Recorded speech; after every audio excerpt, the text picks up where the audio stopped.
미국의 고강도 긴축 우려에 국내 증시가 날개 없는 추락을 이어가고 있습니다. 금일 코스피는 2,500선을 끝내 회복하지 못한 채 장을 마감했습니다. 건십 배틀 게임을 내놓은 조이시티가 버그 관리를 소홀히 했다며 이용자들의 원성을 듣고 있다고 합니다. 일부 이용자들은 집단 소송까지 가겠다는 입장입니다. 삼성 디스플레이가 약 30년 만에 TV용 LCD 패널 사업을 종료했습니다. 기존 LCD 사업부 인력은 삼성전자 반도체 사업부로 전환 배치하기로 했습니다. 자재값 인상과 더불어 화물연대 파업이 겹치며 건설 현장에선 공사 중단 사태가 잦아지고 있습니다. 건설 현장의 셧다운 소식 주민부동산에서 짚어봅니다. 센 경제라이브 출발합니다.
시청자 여러분 안녕하십니까? 센 경제라이브 서정덕입니다. 미국의 고강도 긴축 우려에 국내 증시가 날개 없는 추락을 이어가고 있습니다. 전일 3%대 급락에 이어 오늘도 장 막판 낙폭을 줄이긴 했는데 끝내 코스피 2,500선 사수엔 실패했습니다. 김혜영 기자입니다. 코스피 지수가 0.46% 하락한 2,492선에 장을 마쳤습니다. 코스피는 장중 2,457선까지 떨어지며 연이틀 연중 최저치를 갈아치웠습니다. 막판 낙폭을 줄이긴 했지만 1년 7개월 만에 2,500선이 붕괴된 겁니다. 외국인은 2,732억 원어치를 팔아치우며 오늘도 셀코리아 행진을 이어갔습니다. 삼성전자도 3거래일 연속 장중 52주 신저가를 경신했습니다. 장중 800선을 위협받은 코스닥 지수는 막판 낙폭을 줄였지만 개인의 매도 공세에 0.63% 하락 마감했습니다. 미국 물가발 긴축 공포가 전 세계 증시를 뒤흔들고 있습니다. 6월 미국의 FOMC 회의를 앞두고 나온 미국의 5월 소비자 물가 지수가 41년 만에 가장 높은 상승률을 기록하며 직격탄을 날린 겁니다.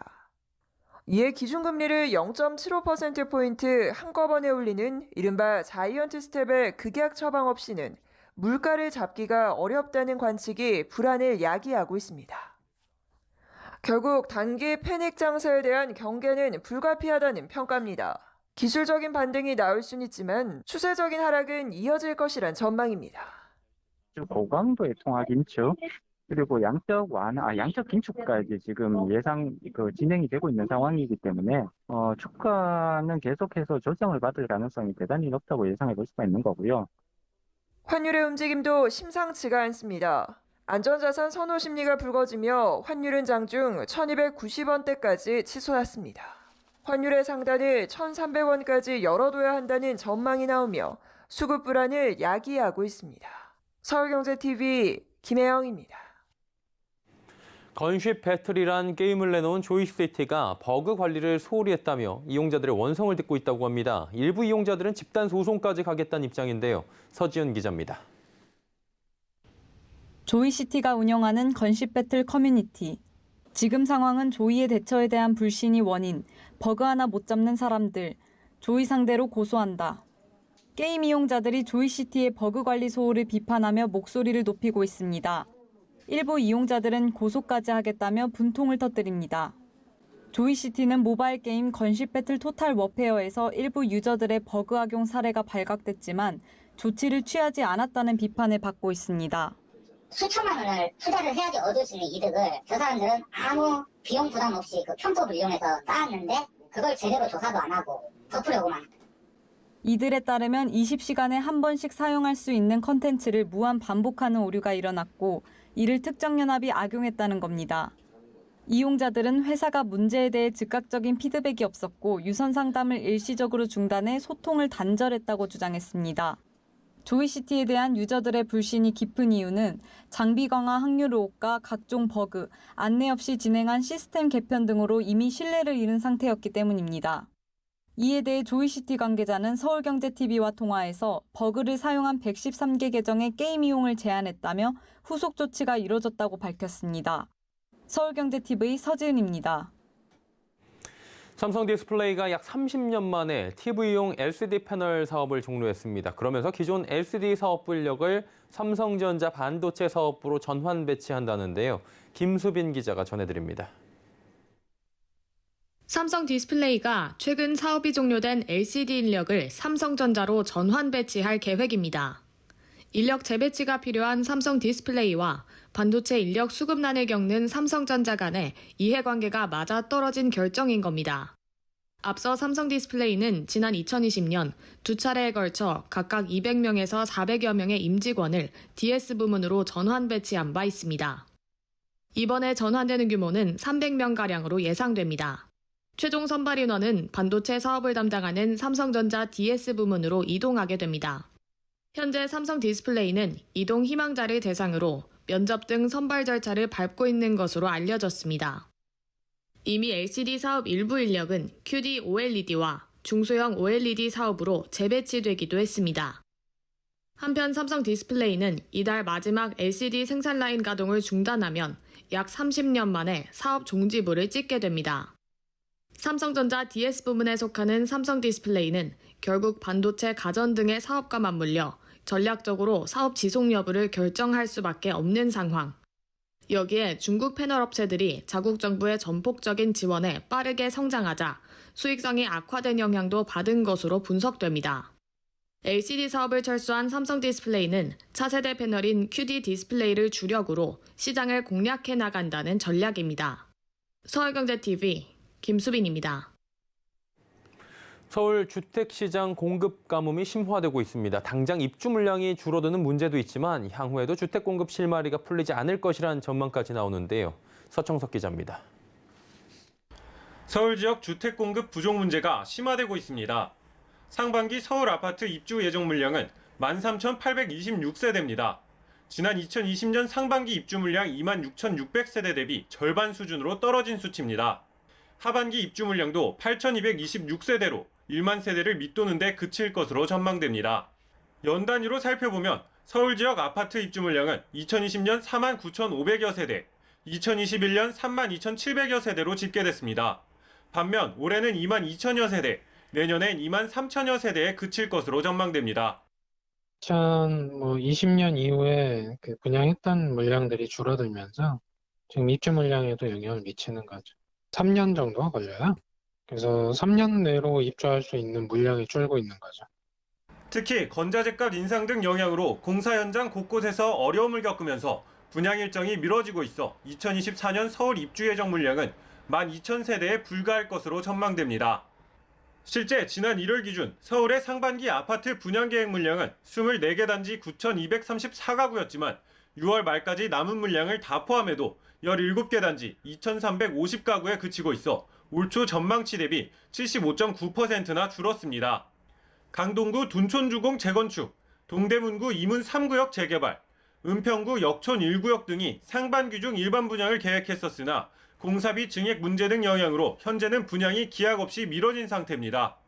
당장 공사를 시작해도 입주까지 3년 이상 걸리기 때문에 당분간 서울 지역의 주택 공급 부족 현상은 지속될 것으로 보입니다. 서울경제TV 서청석입니다.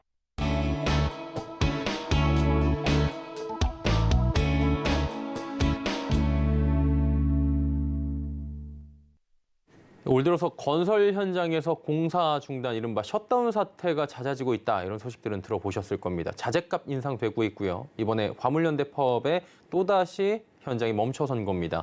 부동산부의 이지영 기자가 취재를 해왔다고 하는데요. 자세히 짚어보도록 하겠습니다. 어서 오세요. 안녕하세요. 예, 셧다운 소식들이 지금 계속 들려오는데 상황이 구체적으로 어떤 겁니까? 네, 지금 원자재 가격 급등에 난항을 겪고 있는 건설 현장에 화물연대가 파업하면서 이제 온갖 악재가 덮친 모습입니다. 예. 제가 어제 수도권 일대 건설 현장 몇 곳을 다녀왔는데요. 예. 아예 층수를 올리는 공사가 중단됐습니다. 시멘트가 없기 때문인데요. 철근 거푸집에 시멘트를 타설하고 또 이게 굳어야지 그 다음 작업으로 또다시 철근을 올리고 그렇죠. 또 목재와 같은 공정 작업으로 넘어갈 수 있는데 예. 지금 이 작업이 중단됐다는 겁니다. 현장에서는 골조 공사의 핵심 자재가 없다 보니 사실상 공사를 진행하기 어렵다고 이야기합니다. 예. 지금은 층수를 올리는 작업 외에 또 인테리어와 같은 우선순위에서 밀려난 작업들을 하고 있는 상황입니다. 중견 중소건설사는 더 상황이 좋지 않습니다. 리미콘 차량을 구하지 못하다 보니 지난 주말에는 이미 공사 현장에 문을 닫은 곳이 꽤나 많았습니다. 예. 그러니까 한마디로 심화가 되고 있다. 지금 셧다운이 점점 더욱더 많은 곳으로 번지고 있다. 이렇게 보여지고 있는 건데 여기에 이제 화물연대 파업까지 겹쳐졌잖아요. 이게 며칠째 지금 공사 중단 사태가 이어지고 있는 겁니까? 네, 현장마다 조금 상황은 다른데요. 예. 제가 만난 현장 관계자에 따르면 화물연대가 파업한 그 다음 날에는 그 전에 비축해뒀던 자재들을 사용해서 이제 공사를 진행했지만 8일부터는 본격적으로 공사 현장에 들어오는 리미콘 차량의 수가 급격하게 줄었다고 합니다. 각 공사 현장에서는 자체적으로 공장에 연락을 해서 리미콘 차량 5대라도 보내달라 이런 식으로 조치를 취했었는데요. 예. 지금은 이마저도 불가능한 상황이라고 합니다. 건설 현장에는 평소 하루에만 리미콘 차량이 400대에서 500대 정도 이제 들어오고 했었는데요. 화물연대가 파업한 이후에는 300대에서 200대로 지금은 단 한 대도 들어오지 못하고 있는 상황입니다. 네. 레미콘 업체에서도 수도권 지역 곳곳에서 이제 재개발, 재건축 공사 현장이 많다 보니 한 공사 현장에만 시멘트를 줄 수 없으니 각 현장에 조금씩 배분해서 이제 시멘트를 공급하고 있는 상황이었는데요. 지금은 이 시멘트가 모두 동이 나서 그 어떤 건설 현장에도 수급할 수 없는 상황이라고 합니다. 레미콘 업계에서도 제가 연락을 해서 상황을 들어봤는데요. 어제부로 이미 비축해뒀던 시멘트가 모두 동이 나서 이제 출하할 수 있는 양이 없다는 이야기를 전해 들었습니다. 시멘트 타설 작업은 계절에 영향을 많이 받는데요. 영하권으로 내려갈수록 시멘트를 타설할 수 있는 제한이 생깁니다.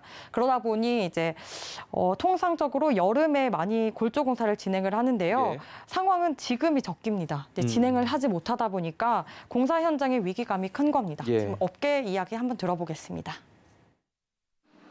지금 제대로 시멘트가 생산되지 않는다면은 향후 여름철보다도 겨울철에 공사가 원활하지 않기 때문에 결국 피해의 몫은 그 건물을 사용하는 국민들의 몫이 될 것으로 판단됩니다. 그리고 또 비 오면 못할 것 같은데 장마 전에 좀 했어야 되는데 참 후행적 얘기지만 좀 안타깝네요. 골든타임이 지나가고 있는 셈인데 화물연대 역시 뭐 파업 기간이 길어나면 길어질수록 화물차주들의 부담이 커질 것 같은데 이 부분은 어떻습니까? 네, 제가 그래서 화물차주들의 또 이야기를 들어보려고 예. 상암동에 있는 한 시멘트 공장을 방문했습니다. 입구에 들어가니 평소 시멘트 사일로 소리가 엄청나게 크게 들렸었는데요. 이번에는 정말 조용한 모습이었습니다. 시멘트 사일로 가동이 아예 안 되고 있었고요. 또 한 사일로 시멘트 사일로 안에는 4,500톤 정도의 시멘트가 들어있는데 원래대로라면 이 물량이 하루 만에 다 출하가 돼야 되는데 지금 나가지 못하고 적체돼 있다고 합니다.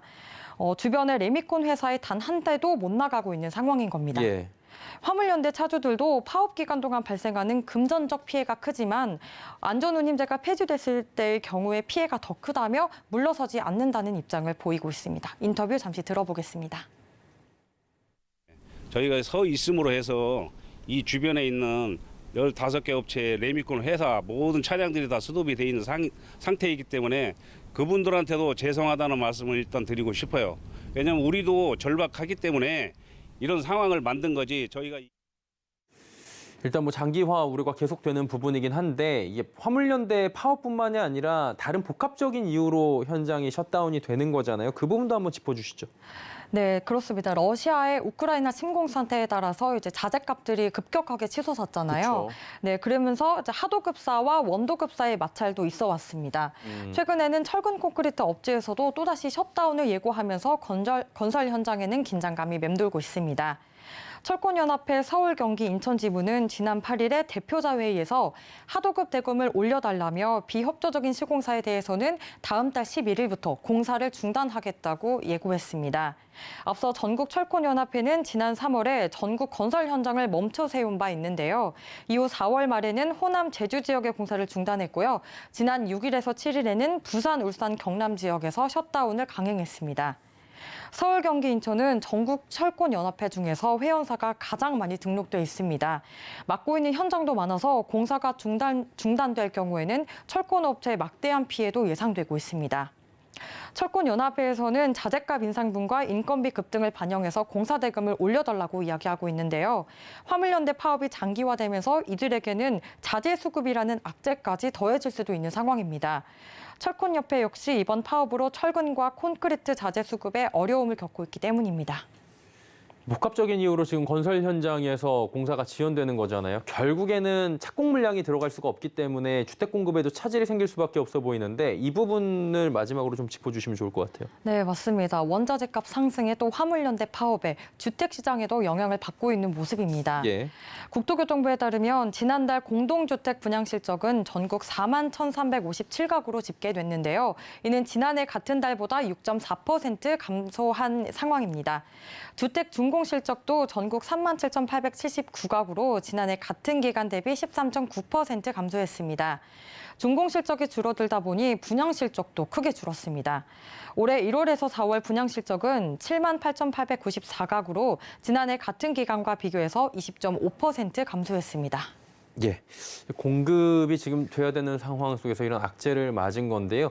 좀 원활하게 해결이 되기만을 바랄 수밖에 없을 것 같습니다. 부동산부의 이지영 기자와 함께했습니다. 고맙습니다.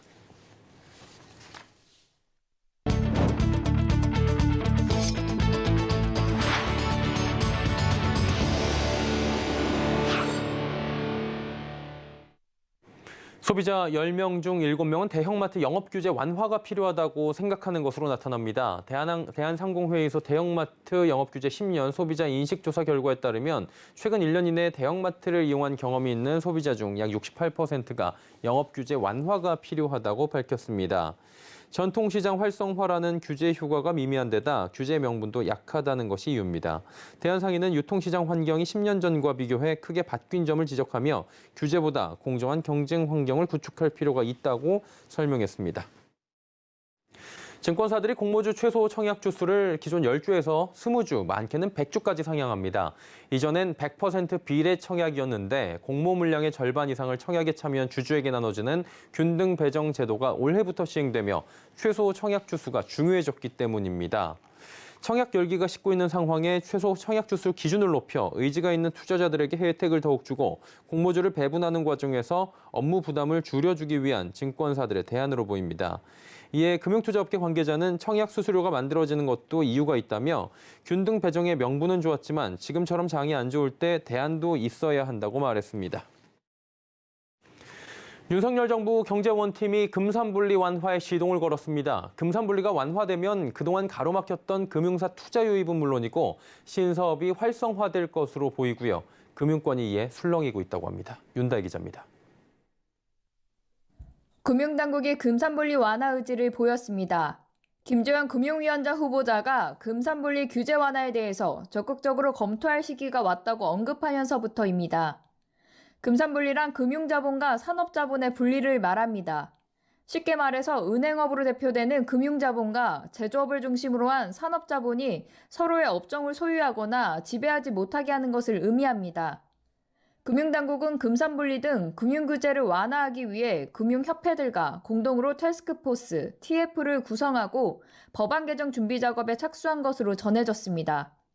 이 개정안에는 은행의 부수 업무 확대와 금융사의 IT, 플랫폼 비즈니스 시장 진출 방안 등이 담길 것으로 전망됩니다. 그동안 금융권은 금융업에 빠르게 진출한 빅테크와의 경쟁과 급변하는 금융 환경에 대비하려면 업권별 규제 완화가 필요하다고 요구해왔습니다. 김 후보자의 금산분리 완화 언급으로 규제 개선 작업에 속도가 붙을 것으로 전망됩니다.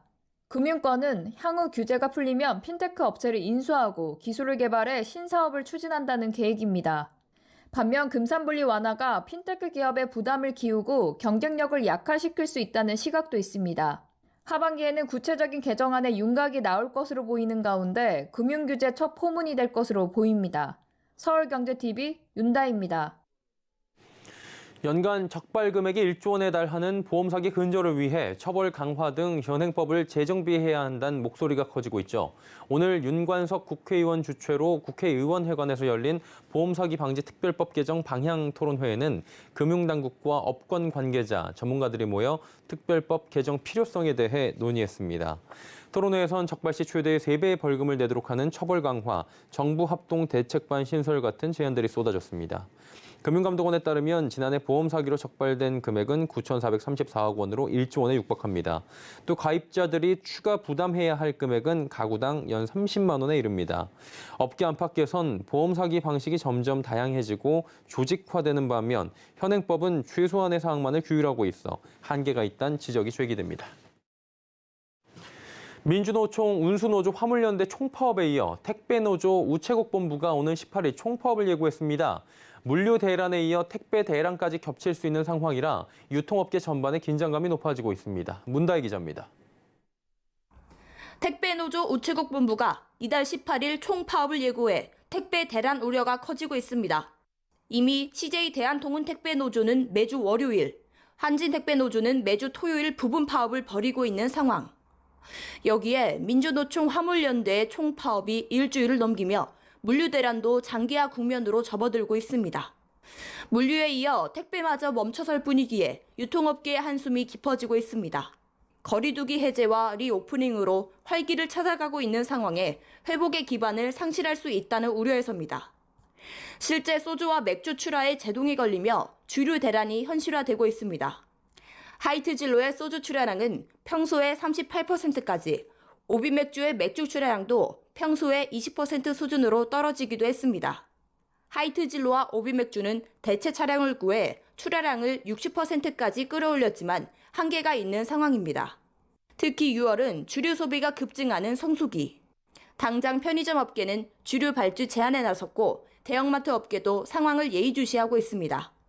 정부와 화물연대가 협상 출구를 찾지 못하고 있는 만큼 기업뿐 아니라 소상공인과 소비자에게도 피해가 갈 수 있다는 전망이 나옵니다. 서울경제TV 문다입니다. 한국토지주택공사 LH가 국민이 제안한 주택 설계를 반영하는 국민소통형 특별설계 공모를 실시합니다. 국민소통형 특별설계 공모는 지역 주민과 이해관계자의 참여로 ESG 경영을 강화하고 국민과의 소통을 공공주택을 만들기 위해 추진하는 것으로 이번 설계 공모 대상은 부천 대장 A1 블록과 수원 당수2 A5 블록입니다. 공모전에는 대한민국 건축사법에 의한 건축사 자격을 소지하거나 국토교통부 장관에게 신고한 외국 건축사 면허 취득자라면 참가할 수 있고 오는 20일 16시까지 등록하면 됩니다. 다만 계약 시 주 계약자는 건축사법 제23조의 규정에 의한 건축사 사무소 등록업체 국내 건축사로 한정됩니다.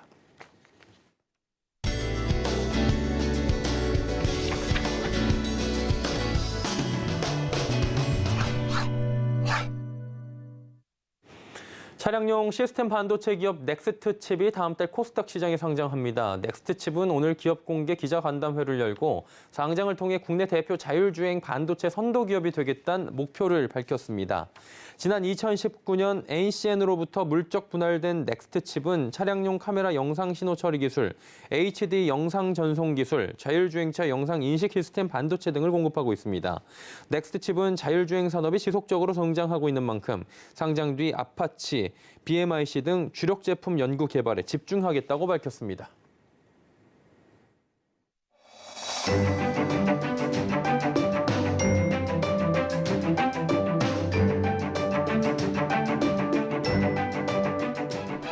안녕하세요. K웨더 라이프스타일 예보 박유라입니다. 현재 충북과 경북을 중심으로 비가 내리고 있는데요.